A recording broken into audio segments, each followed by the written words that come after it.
दोस्तों, welcome back. तो इस वीडियो में हम देखेंगे एक रिच और एक वेल्दी पर्सन में क्या डिफरेंस होता है। एक सेकंड रुकना। आप लोग सोच रहे होंगे कि ये दोनों तो सेम होते हैं, इनमें क्या डिफरेंस है। ये दोनों पर्सन आपको भले ही सेम लग रहे हो, लेकिन इनमें बहुत डिफरेंस होता है। इसके लिए मैंने दो बुक्स का रेफरेंस लिया है। पहला है rich dad and poor dad और दूसरा है the 7 habits of highly effective people, जिसका लिंक मैंने डिस्क्रिप्शन में दिया है। दोस्तों, सबसे पहला डिफरेंस एक रिच और एक वेल्दी पर्सन में ये होता है कि एक वेल्दी इंसान के पास फाइनेंशियल नॉलेज और विजडम होती है। एक वेल्दी पर्सन पहले अपने पैसे एसेट्स में इन्वेस्ट करता है और बचे हुए को अपने एक्सपेंस में, जबकि एक रिच पर्सन मोस्टली अपने पैसे फालतू एक्सपेंसेस में वेस्ट कर देता है और एंड में उसके पास कुछ नहीं बचता। एक एग्जांपल लेके इसे समझते हैं। एक popular Hollywood actor Nicolas Cage, जिनकी जरूर आपने बहुत सारी मूवीज देखी होंगी, उनके पास एक पॉइंट ऑफ टाइम पे 150 मिलियन डॉलर्स थे और वो तब बहुत रिच और फेमस वाली लाइफस्टाइल जीना चाहते थे। करीब 10 प्लस बंगलोस, एक आइलैंड, बहुत महंगी कार्स खरीदने के बाद उनको रियलाइज हुआ कि अब वो फाइनेंशियल ट्रबल में है। उन्हें अपने कर्ज चुकाने के लिए अपने बंगलोस बेचने पड़े और उनकी कंडीशन बिल्कुल 25 साल पहले जैसी होगी जब उन्होंने अपना करियर स्टार्ट किया था। इसे अगर हम फाइनेंशियल गुरु और बिलियनर वॉरेन बफेट को कंपेयर करते हैं, तो वॉरेन बफेट अपने वेल्थ को फालतू खर्चों में वेस्ट नहीं करते। वो आज भी अपने नेब्रास्का वाले घर में रहते हैं, जिसको उन्होंने 1950 में खरीदा था मात्र $30,000 में। वो आज भी अपनी पुरानी कार्डिलैक गाड़ी चलाते हैं और मैकडोनल्ड्स के कूपन यूज करते हैं। उनकी एक फेमस लाइन ये है कि अगर आप वो चीज खरीदते हो जिसकी आपको जरूरत नहीं है, तो एंड में आपको वो चीज बेचनी पड़ जाएगी जिसकी आपको सख्त जरूरत है। एक रिच पर्सन के पास भले ही बहुत सारा पैसा हो, लेकिन वो अपने इनकम से ज्यादा महंगी चीज खरीद लेता है। जैसे कि भले ही महीने की सैलरी 2 लाख रुपए हो, लेकिन वो 1 लाख का आईफोन, 10,000 की जीन्स, 15,000 के जूते और 25 लाख की गाड़ी ले लेगा। जबकि एक वेल्दी इंसान पहले कुछ खरीदने से पहले कैलकुलेट करेगा और सोचेगा कि is it really worth it, और क्या उसको सही में उस चीज की जरूरत है। उसके एसेट्स उससे एडिशनल इनकम देते हैं, जिससे वो और भी एसेट्स खरीदता है। दूसरा इंपॉर्टेंट पॉइंट है हमारा फाइनेंशियल फ्रीडम। रॉबर्ट कियोसाकी अपने book rich dad poor dad में कहते हैं कि रिच के पास बहुत पैसा होता है, लेकिन एक वेल्दी कभी पैसे के बारे में नहीं सोचता। फाइनेंशियल फ्रीडम का मतलब यह है कि आप अपने लाइफ डिसीजन खुद से ले सकते हो बिना किसी स्ट्रेस के। आप जब किसी भी रेस्टोरेंट में जाते हो, तो आपको कभी प्राइस कॉलम ना देखना पड़े। आपके अपने फाइनेंसेस पर कंट्रोल हो, ना कि उनका आप पर। एक वेल्दी पर्सन के पास ज्यादा फाइनेंशियल फ्रीडम होती है। उनके life paycheck to paycheck dependent नहीं रहती। उन्होंने इतनी सेविंग कर ली रहती है अपने लाइफस्टाइल मेंटेन करने के लिए कि उनको हर रोज काम भी नहीं करना पड़ता, या फिर उनके पास बहुत पैसिव सोर्सेज ऑफ इनकम रहती है जो चौबीसों घंटे उनके लिए पैसे छापते रहती है। कि एक रिच पर्सन जैसे कि एक डॉक्टर या फिर इंजीनियर, जिनकी मंथली सैलरी भले ही लाखों में हो, लेकिन उनके फैंसी एक्सपेंसेस जैसे फैंसी हाउस, एक्सपेंसिव कार और पुअर फाइनेंशियल डिसीजन उन्हें कभी रियल वेल्थ जमा नहीं करने देते। उनकी life paycheck to paycheck dependent रहती है। उनके पास कभी भी अच्छी फाइनेंशियल डील आती है, तो उनके पास इनफ फाइनेंशियल फ्रीडम नहीं रहती उस डील को यूटिलाइज करने की।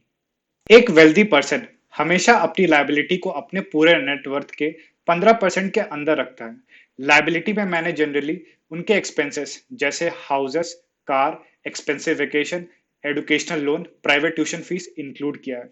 उनके एसेट्स जैसे शेयर्स, बॉन्ड, रियल स्टेट की वैल्यू 85% से ज्यादा रहती है, ताकि उनके पास इनफ फाइनेंशियल फ्रीडम रहे जब कोई मुश्किल समय आ जाए या फिर कोई बहुत अच्छी फाइनेंशियल डील।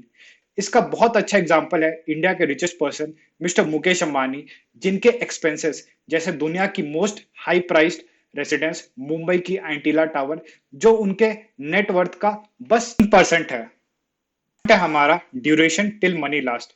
एक पॉपुलर सेइंग है कि wealth is measured in time, not dollars. इसका मतलब यह है कि संपत्ति को समय से तोला जाता है, ना कि अमाउंट के साथ। कितनी देर तक आप वेल्दी रहोगे, क्या आपके आने वाली पीढ़ी भी वेल्दी होगी? दोस्तों, यहां मेरा मतलब सस्टेनेबल वेल्थ है।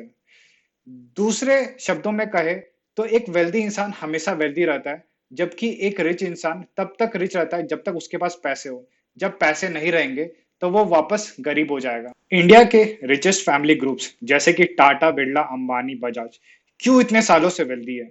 ये इसलिए है क्योंकि उन्हें पता है अपने वेल्थ को कैसे प्रिजर्व और ग्रो किया जाता है। उनके भले ही कुछ महंगे खर्चे हो, लेकिन उन्हें पता है कि पैसे कैसे कमाए जाते हैं। रिच पर्सन जैसे कोई लॉटरी विनर या फिर प्रोफेशनल एथलीट के पास बहुत जल्दी बहुत सारा पैसा आ जाता है, जिसको संभालने का उसे कुछ आइडिया नहीं रहता और वो बहुत जल्दी ही उन्हें खर्च कर देता है और वापस गरीब हो जाता है। आप सबको याद होगा मिस्टर सुशील कुमार। कोई बात नहीं, ये वह पहले इंसान है जिसने कौन बनेगा करोड़पति में 5 करोड़ रुपए जीते थे। उन्होंने अपने जीते हुए पैसे से एक बहुत बड़ा घर बना लिया और बाकी बचे हुए को अपने रिलेटिव्स के फ्लॉप बिजनेस आइडिया में लगा दिया। और अभी उनकी करंट सिचुएशन ऐसी है कि ना तो उनके पास कोई ढंग की जॉब है और सारे पैसे भी खत्म हो चुके हैं। Famous Indian bowler mister Praveen Kumar एक टाइम पे इंडिया टीम के मेन बॉलर थे और शोहरत की बुलंदियों पर थे। लेकिन कुछ टाइम बाद जब उनकी इंजरीज, ड्रिंकिंग और डिसिप्लिनरी इशू सामने आए तो उन्हें टीम सिलेक्शन से ड्रॉप कर दिया गया और एक टाइम पे वो मेंटली डिप्रेस्ड और फाइनेंशियली ब्रोक हो चुके थे। हम ये 3 पॉइंट्स वापस से समराइज कर लेते हैं। पहला है फाइनेंशियल नॉलेज। वेल्दी लोगों की तरह हमें पहले एसेट्स में इन्वेस्ट करना चाहिए और फिर अपने एक्सपेंसेस पे। दूसरा है फाइनेंशियल फ्रीडम। हमें हमेशा अपने नेटवर्थ को बढ़ाते रहना चाहिए ताकि हम डिफिकल्ट सिचुएशन को इजीली पार कर जाएं। तीसरा है टाइम ड्यूरेशन। हमें अपने वेल्थ को प्रिजर्व या ग्रो करते रहना चाहिए ताकि वो लंबे समय तक हमारे साथ रहे और हमारे फ्यूचर जनरेशन तक कंटिन्यू रहे। दोस्तों, तो अब हम कुछ सिंपल ट्रिक्स देखेंगे जिसके डे टू डे प्रैक्टिस करके आप भी वेल्दी क्लब में एंट्री ले सकते हैं। पहला है कि अवॉइड इम्पल्सिव बाइंग। आप वो चीज अवॉइड करो जिसकी आपको जरूरत नहीं है और अगर आपको लेनी भी है तो बहुत मॉडेस्ट ऑप्शन के साथ जाओ। दूसरा, अपने इनकम से पहले अपने एसेट्स में इन्वेस्ट करो, फिर एक्सपेंसेस में यूज करो। आप अपने फाइनेंशियल एडवाइजर की हेल्प ले सकते हो इसके लिए। तीसरा, आपको passive sources of income stream generate करनी चाहिए ताकि आपको उसके लिए एक्टिवली टाइम ना देना पड़े, जैसे कि बहुत अच्छा साइड बिजनेस, एक ऐप, एक वेबसाइट या फिर एक यूट्यूब चैनल।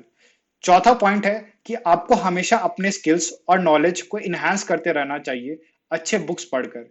दुनिया के रिचेस्ट पर्सन बिल गेट्स आज भी डेली बहुत बुक्स पढ़ते हैं अपने आप को अपडेट रखने के लिए। अगर वो कर सकते हैं तो आप क्यों नहीं। दोस्तों, आप कमेंट सेक्शन में लिख के बताइएगा कि आपको नेक्स्ट वीडियो किस टॉपिक पे चाहिए। इस वीडियो को लाइक और सब्सक्राइब कर देना ताकि मैं और भी लाइफ चेंजिंग आइडियाज वाले वीडियो लाता रहूं। Thank you.